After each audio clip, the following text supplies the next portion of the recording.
MP board कक्षा 8वीं वाले सभी बच्चों का यहाँ पर हिंदी विषय का जो क्वेश्चन पेपर है पूरा का पूरा पेपर आ गया है। प्यारे विद्यार्थियों, अगर आप अपने हिंदी विषय के पेपर में संपूर्ण नंबर लाना चाहते हैं, यानी कि 60 में से 60 नंबर आप प्राप्त करना चाहते हैं, तो जितने भी बच्चे इस वीडियो को देख रहे हैं, तो प्यारे विद्यार्थियों, सबसे पहले आप चैनल को सब्सक्राइब जरूर कर लेना और जो पेपर बता रहा हूँ उन पेपर को याद कर लेना। मैं वादा कर रहा हूँ कि 100% प्यारे विद्यार्थियों पेपर परीक्षा में आएगा, एक भी क्वेश्चन बाहर नहीं जाएगा। तो इसलिए आप पूरा पेपर ध्यान से देखें, क्वेश्चन बिल्कुल मिस नहीं करेंगे। ये पूरा का पूरा पेपर आप देख सकते हैं आपकी स्क्रीन के सामने, जो परीक्षा में पूछा जाएगा। पहला क्वेश्चन आएगा, सही विकल्प चुनकर लिखिए में उत्तर लिखिए में। प्रत्येक प्रश्न के लिए आपको 1 अंक दिया जाएगा। जिसमें पहला क्वेश्चन आएगा माय डियर फ्रेंड्स कि चंदेलों का राज्य किसके समय भारत का सबसे शक्तिशाली राज्य था। प्यारे विद्यार्थियों, क्वेश्चन पूछा गया है कि चंदेलों का राज्य किसके समय भारत का सबसे शक्तिशाली राज्य था। तो इसमें आपको लिखना है माय डियर फ्रेंड्स, और वो था राजा धंग। तो यहाँ पर आपको राजा धंग करेक्ट करके आना है, जो कि आपको इसका नंबर मिल जाएगा। आईसीएस की परीक्षा में बैठने वाले व्यक्ति इनमें से कौन थे। तो आईसीएस की परीक्षा में बैठने वाले जो व्यक्ति थे वो थे सुभाष चंद्र बोस। प्यारे बच्चों, इसमें आप सुभाष चंद्र बोस करेक्ट करेंगे, जो कि हमारा सही आंसर के रूप में हो जाएगा।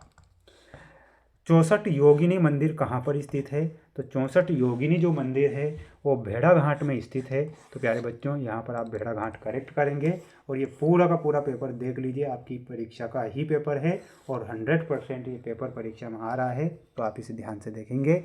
धन का स्वभाव कैसा होता है माय डियर फ्रेंड्स, इसमें लिख कर आना है धन का स्वभाव चंचल होता है। तो इसमें आप चंचल ध्यान रखेंगे। वीडियो को लाइक नहीं किया है तो सभी बच्चे वीडियो को लाइक करके चैनल को सब्सक्राइब करें। 100% प्यारे विद्यार्थियों, आपको ये परीक्षा में प्रश्न पत्र दिया जाएगा। हे भगवान, वाक्यांश में कौन सा विराम चिन्ह है। तो इसमें आपको विस्मय बोधक चिन्ह लिखना है।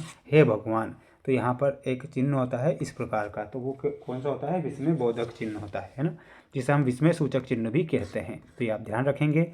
और ये देखिएगा प्यारे बच्चों, ये पूरा पेपर है ना। तो सभी बच्चों को, जितने भी स्टूडेंट्स वीडियो को देख रहे हैं, मेरे सभी बच्चे सब्सक्राइब चैनल को जरूर कर लो। मैं कह रहा हूँ कि सभी विषय के पेपर आएंगे। गुप्त वंश का राज्यकाल भारतीय इतिहास में के नाम से जाना जाता है। तो स्वर्ण काल के नाम से वो जाना जाता है। तो इसमें आपको लिखना है स्वर्ण काल। ठीक है, तो स्वर्ण काल सही होगा। भट्ट शब्द का अर्थ क्या होता है। तो भट्ट शब्द का अर्थ होता है प्यारे बच्चों, इसमें योद्धा आपको करेक्ट करना है। ठीक है, तो यहाँ पर आपको योद्धा करेक्ट करना है। पंछी तत्सम पंछी शब्द का तत्सम रूप बताना है, तद्भव शब्द है। तो इसमें आपको पक्षी लिखना है। क्या लिखना है, पक्षी। बिश्नोई समाज की स्थापना 1485 में हुई थी। तो इसमें आपको 1485 करेक्ट उत्तर के रूप में ध्यान रखना है, जो कि बिश्नोई समाज की स्थापना हुई। ईमानदार का विलोम शब्द बेईमान होता है। तो माय डियर फ्रेंड्स, इसमें आप क्या करेंगे, बेईमान करेक्ट करेंगे और छाप लेंगे आपकी कॉपी में, क्योंकि ये पेपर नहीं, ये आपकी किस्मत है, जो कि परीक्षा से पहले आपकी स्क्रीन के सामने आ गया। अगला देखिएगा, ये क्वेश्चन अगला आएगा कि चंद्रगुप्त द्वितीय को कौन सी उपाधि मिली थी। तो विक्रमादित्य की उपाधि मिली थी। ये 2 नंबर में क्वेश्चन आएगा। तो चंद्रगुप्त विक्रमादित्य। हरिश्चंद्र नाटक को देखकर मोहन को किस बात की प्रेरणा मिली। तो इसमें आपको लिखना है सत्य के मार्ग पर चलने की। क्या लिखना है, सत्य के मार्ग पर चलने की, सत्य के मार्ग पर चलने की।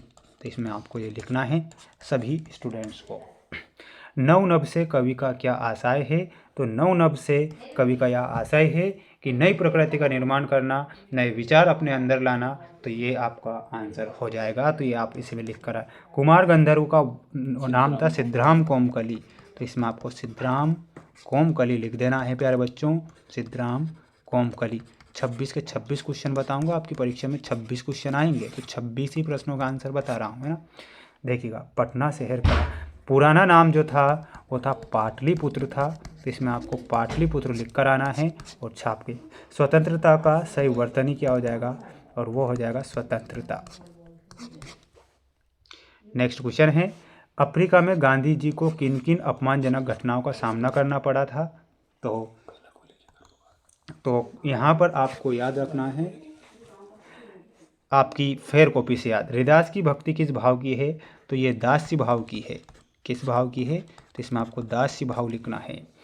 श्रीधर को की कौन सी काव्य पंक्तियां नर्मदा के दूध धारा पर सटीक बैठती है, तो ये भी याद करना है। मध्य प्रदेश का वन विभाग प्रतिवर्ष ये वन्यजीव संरक्षण में पुरस्कार देता है।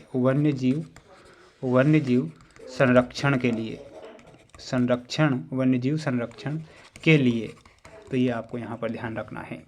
अपने प्रधानाध्यापक को प्रार्थना पत्र याद करके जाना है। इसके बाद आपको मुहावरे याद करके जाना है सभी बच्चों को। साथ में ये क्वेश्चन होंगे आपकी स्क्रीन के सामने, आप देख सकते हैं प्यारे बच्चों। ये प्रश्न आएंगे कि डॉक्टर चंद्रा सामान्य जनों से किस प्रकार भिन्न थी। ये क्वेश्चन आएगा, 100% प्रश्न आएंगे, तो आप सभी बच्चे पूरा पेपर याद करेंगे। ये देखिएगा, ये क्वेश्चन थे और इसके बाद ये अगला सेट पेपर ये रहा आपकी स्क्रीन के सामने। ये अगला सेट पेपर भी मैं बहुत जल्द बताऊंगा। ये 100% मेरे द्वारा मोस्ट क्वेश्चन बताए जा रहे हैं जो आपको परीक्षा में देखने को मिलेंगे। तो अगले सेट के लिए सभी बच्चे चैनल को सब्सक्राइब करके रखें। गणित विषय का भी पेपर मेरे इसी चैनल के द्वारा बताया जाएगा जो 100% आपको परीक्षा में देखने को मिल जाएगा।